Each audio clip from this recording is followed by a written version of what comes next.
us on yet another episode of Feminine Focus, the show where we shine a light on the stories that shapes our world. I'm your regular guide, Fausa Junado Hassan, and for audience engagement, you can send in your comments and contributions to our social media handles on TikTok and Instagram at Feminine Focus _ NTA Kaduna. Today we are driving into a topic that is hitting close to home for many of us. I mean, online and digital violence against women and girls. From the viral abuse to non-consensual sharing of intimate images, the internet can be a dangerous space. But we are here to break the silence, hear the voices, and explore the solutions that can make digital space safer for every woman and girl. So buckle up because this conversation starts now. In Nigeria and globally, the internet has become a battlefield. Every day, women and girls face threats, harassment, and abuse online. A form of digital violence that knows no borders. Imagine logging onto your favorite social platform and being hit with a barrage of threats, hateful slams, or even non-consensual images of yourself. For millions of women and girls across Nigeria and the world, that's not a nightmare, it's a daily reality. Recent data from the United Nations shows that 1 in 3 women worldwide have experienced online harassment. Globally, a 2024 survey found that up to 58% of female internet users reported some form of digital abuse, ranging from hate speech to the spread of intimate photos without consent. These numbers aren't just statistics, they represent lives being silenced. Digital violence isn't just a virtual problem, it silences voices, limits freedom of expression, and can spill over into real-world harm. When girls are scared to speak up online, we all lose out on their idea and leadership, and the impact ripples beyond the screen, feeding into real-world discrimination, mental health struggles, and even physical danger. A question to ask is, what fuels this tide? Anonymity gives harassers a shield. Weak enforcement of existing laws means perpetrators often act with impunity and keeps the cycle alive. Social norms that blame victims for exposing themselves or for being too outspoken keep many silent. Social media platforms are slow to act, leaving victims feel unheard, and they fail to remove abusive content quickly.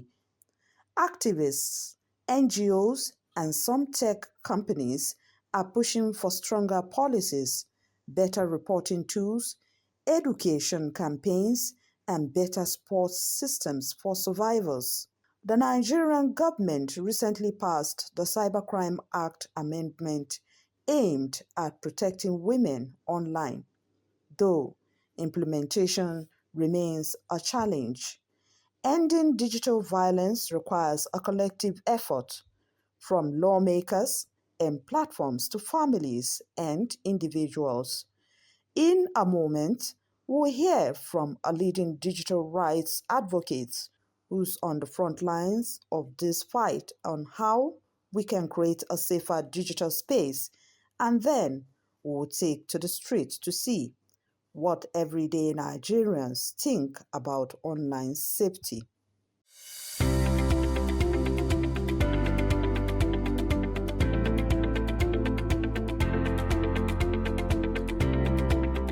Alright, that was a quick look at the scale of digital violence facing women and girls in Nigeria. Now let's bring in our experts to unpack what's really happening and what we can do about it. Joining us is Mrs. Olufunke Bamikole, the chairperson FIDA Kaduna branch. She's also an activist who fought for justice in cases related to women and girls. We also have Loretta Tohomdet in the house, who is a leading digital rights advocate who has been at the forefront of fight against online abuse for the past decade. Olufunke and Loretta, welcome to the show. Thanks for being with us today. Thank you very much. Thank you so much for having us. Today, we want to explore the hidden epidemic of online violence and why it must stop. In our previous episode, we looked at physical violence against women, where we saw a woman who was injured with bruises all over her body, and at some point, she almost passed out. But the grace of God took charge. Now, our guest in the house, you've been at the forefront of End Digital Violence campaign, right? So, what's really sparked your involvement in this fight? Yes. Well, so many things sparked my interest. When we talk about violence against women and girls, I'm so passionate about it because when we look at society, women and girls are the most vulnerable group in the society, and they are going through a lot. Many are keeping quiet, going through, torture, harassment, bully, just name it. But they are not talking. And that is why my organization, that's International Federation of Women Lawyers, we have zero tolerance for violence. And we go all out to ensure that women and girls are protected, because our mission is to preserve, promote, and protect the rights, interests, and well-being of women and children. All right, Loretta, what sparked your involvement? Talking about digital violence, we have so many young people using smartphones. It's not like before, where before you can handle a phone, it has to maybe be where you're in 100 level or 200 level. Now we have children, the young girls having phones in primary school level and all of that. So the number of people using mobile phones is on the increase. That means that the number of people that are being violated online is also on the rise. Loretta, as an ICT expert, can you break down the most common forms of digital violence that Nigerian women and girls are facing right now? Okay, so the first one is going to be harassment, where you make a comment and people don't agree with what you're saying, and then they just post something in your comment that will make everyone begin to talk about it. And the second one will be the deep fakes, where you post a picture of yourself and tomorrow you see the pictures going viral with memes and captions. And this thing affects young people, because tomorrow when you're on the streets, people begin to point fingers at you and say, oh, this is the lady whose picture was going viral and all of that. All right, Olufunke, we've heard that about 97.5% of girls aged around 11 to 16 have experienced unwanted sexual approach online. So how authentic is this statistics, and how does it compare to other age groups or region in Nigeria? Well, to a very great extent, I can say is very true, because there are so many online abuses and violence against these young girls. We have what we call online sextortion and online, monitoring or stalking, where they monitor young girls and use that opportunity to harass them or to make them to have sex. Having sex is, it may not be physical, but they do it online, and they use this online to deceive them to have such sex. Online they may say strip yourself naked, touch this part, touch that part. All those things are happening, and in fact it's on the rise even nowadays. So that statistics even in Nigeria is very correct. Okay, the world is in the middle of a 16-day digital activism, right? So what are the key actions you hope people will take during this period? Okay. Number one is sensitization and awareness campaign. Going to every nooks and crannies to sensitize people about digital violence and abuse. Many people use phone, they don't know, the implication, what they need to know, what they need to do while online. So this is number one. And then we go about to let them know that once there is any violation or abuse, speak out, break the culture of silence, don't keep quiet, report, and anything that happens online, keep the record so that there will be evidence, and then report to the right agencies like police, like organizations, even like FIDA and other organizations. Report the incidences.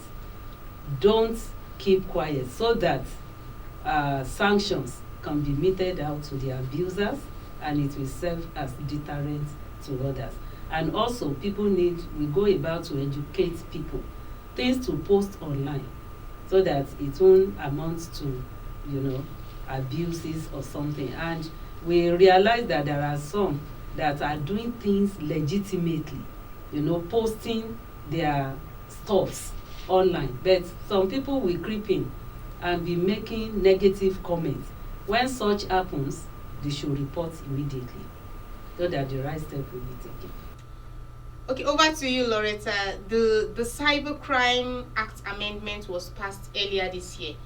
So in practice, how effective has it been in protecting survivors? It's there, but I don't think that people know that it's there. So that is why there's a need for more sensitization and more awareness so that people will know that they actually have their rights covered.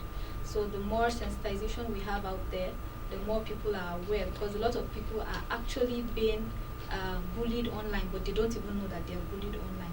So the act is there, but people don't even know that it exists. Okay then, what do you think are the biggest hurdles law enforcement and these platforms face when trying to stop online abuse? I think first of all, it's going to be the delay in passing justice. So when someone is being molested online, he reports to maybe a police or any body that is going to protect him, and then the person doesn't get immediate justice. That keeps the person from speaking and also shuts other people who are victims of this event. So they keep quiet because they know that nothing will be done. Another thing that makes people quiet is because they are afraid of another person laughing at them. So I talked to her about somebody insulting me online, and then she, instead of supporting me, she uses it against me. So people just keep quiet. All right, Olufunke, what should social media platforms be doing differently to make reporting and takedowns faster and more survival friendly? Number one, there should be training for online influencers. They need to be trained.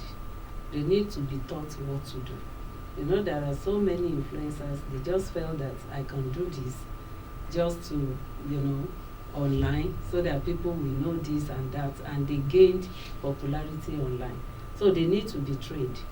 And number two, there need to be collaboration between the law enforcement agents, the social media influencers, and even the NBC, that's Nigeria Broadcasting Corporation. All the people involved, there is need for synergy, so that if there is anything unwholesome is posted online, they should know that it should be taken down, so that it will not affect others negatively. And also, everyone must be proactive. You don't need to be a victim before you report or take action. Don't say it's not me, it doesn't concern me, it concerns all of us, and positive and proactive actions need to be taken. Right, Loretta, what's your take on this? I agree with her, but I would like to come in from the technical point, where so all of these social media platforms, they have a reporting tool, like a button for you to report when you see something doesn't sit well with you.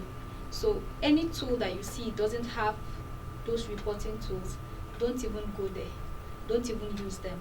And that is where the government needs to hold these social media platforms accountable, hold them by the law, why don't you have all of these reporting tools active in your social media platform? Okay, in the middle of all this, what's immediate help? When I say help, I mean legal help, psychological help, or digital help is available for someone who has just reported an incident, because you just spoke on the reports icon across social media platforms. So the help from the aspect of the tool itself, most times you see that the social media account is being taken down. Once you report it, that social media account is being taken down. In the cases where the account is still active, that is where the government needs to hold the user accountable. Yes, just like she said, there should be proactive and immediate action once it is reported. And that is why I said there should be synergy. They should work together. And again, another thing that's needed to be done is that when a case is reported, then action should be taken swiftly so as to serve as deterrent to others. It shouldn't be taken for levity. And also, when it is reported to law enforcement agents, they shouldn't treat it as one family. Any perpetrator should be dealt with. The law should be activated, and sanction should be placed on whosoever that violated the rule. Okay, do you think schools and community groups should, integrate digital education into their curricula to stop the cycle before it starts, or let me say before it escalates? Okay, yes, I agree it should be. I am a lecturer, and part of the courses we take in the university level, there's cyber laws and cyberpreneurship as part of a course in the university, right? So it teaches the students, young people, because they are the users of these devices, how to go about using it. But beyond that, parents are the ones who hand over these devices to their kids. So it's important for them to also tell them how to use it, what to say, what not to say, just a bit of some sensitization from the parents to the children. Then it keeps going beyond that in the community. In fact, to expand the scope, before university, there's primary, secondary. So this digital education should be incorporated in their curriculum in school, because it will surprise you to know that even a kindergarten child is having big phone, and they know everything about this phone. So there is need to educate them how to use it, where to go, and how to make use of all these social media handles, so that when they are educated, they are sensitized, they will know the best way to use the phones and social media platform, so that all these things will be reduced. Okay, so if our audiences want to join the movement right now, what is one simple step that they need to take today? Well, the fight against digital abuse or violence, either online or offline, is the fight of everyone. Every one of us must be involved. So if anybody wants to join this fight, one, even as an individual, you can do it by telling your neighbor, by reporting incidences in your community, by stopping whosoever. It starts from the family. When you see your younger brother or sister posting nude pictures, responding with hate speeches, you can start the campaign in your home, and then in your community. When there are incidences, report it. And again, every individual can join one organization or the other. Together we can go far. When we fight it together, getting the desired result is very, very sure. So we can do all that. And also, when it happens, don't say it didn't happen to me. What is my own concern? What's my own? You can report to the law enforcement agents. And as an individual, you can be close to somebody who belongs to one organization or the other, even if you are not interested. You can report to that person. Definitely, you have done your own part. So just to add to what Fausat said, I think it's important for us to educate our youth, because they are the ones who are going to be the future. So we need to educate them what she just said.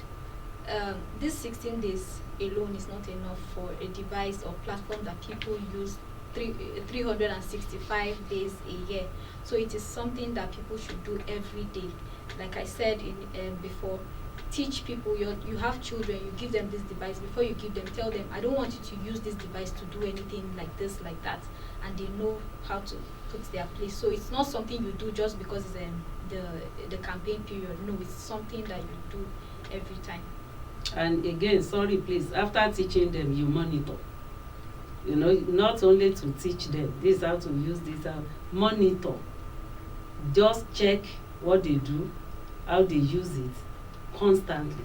So with this, it will get to their system and they will know how to use it positively. Okay, of course, monitoring is key. So what one message do you have for women and girls?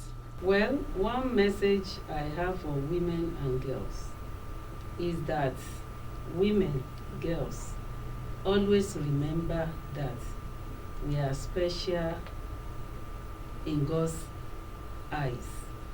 We are wonderfully and beautifully made.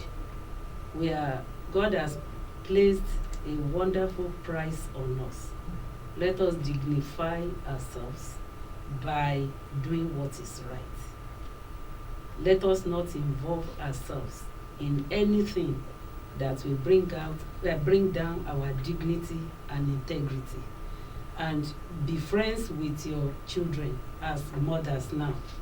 If they belong to any social media, because of them, be part of it. For example, their Facebook account. Send friend requests, be their friends so that you'll be able to monitor the kind of friends they have and all sorts of things. Let's be involved.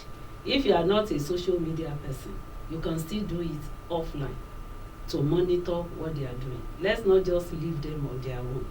So when we do this, and the girls, anything, don't keep quiet. Make your mothers your friends. Report so that together you can fight this evil. So my message would be to women that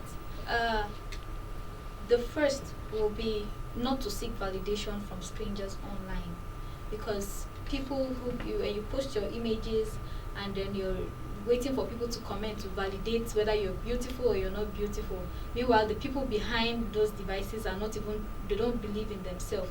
It leads to depression, it leads you to low self-esteem, it affects your confidence level, and maybe you begin to withdraw from the society. So don't seek validations online. The second message will be, don't support another violent person to cause harm to another woman on social media platforms. So you're a group of friends and then you have a mutual friend who has done something to your close friend. Then you support that person to harm another person on social media. It is very wrong because it goes beyond just online. It affects the person even in the real world. Thank you so much, Olufunke and Loretta, for those powerful insights and for highlighting how we can all be part of the solutions. So now we want to hear what Nigerians are saying about digital violence. Stay with us as we go live with some reactions. Digital violence is causing a lot of things, even suicide when it comes to our young persons. And so it's important for us to pay attention to what is happening digitally. And for us to know that everything you do online, you are leaving a digital footprint. And that footprint can hurt or harm you. Violence against anyone, any woman, any girl, any man, any boy is violence that is unacceptable. And therefore, we should make every day a day of focus on addressing violence against anyone in our community, especially women and girls. GBV is a crime, it's a human rights violation. It's a crime and we are standing against it. It affects everybody. It affects women, girls, boys, men, but most especially women and girls. So we're here to stand against it. Ending all forms of gender-based violence against digital gender-based violence against all women and girls. It's important that we create more awareness on the forms and types of gender-based violence that happens on social medias. And I think generally on social media. All right, thank you all for sharing your stories. Your voices really drive the conversation home. Up next, we've got a quick visual reminder packed with encouragement to keep you safe online. Stay tuned and let us keep the momentum going.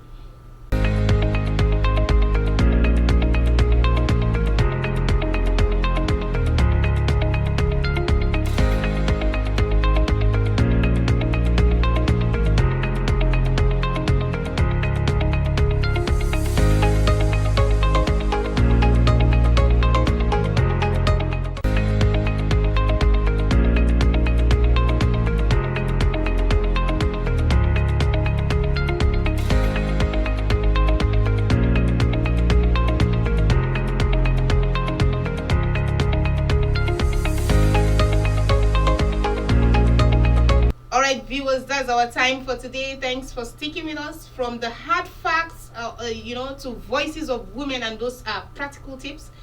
Remember, every comment you report, every safe space you create, help push back the tide of online abuse. Stay safe, stay connected, and keep the conversations going. This is Feminine Focus signing off. Until next time, take care.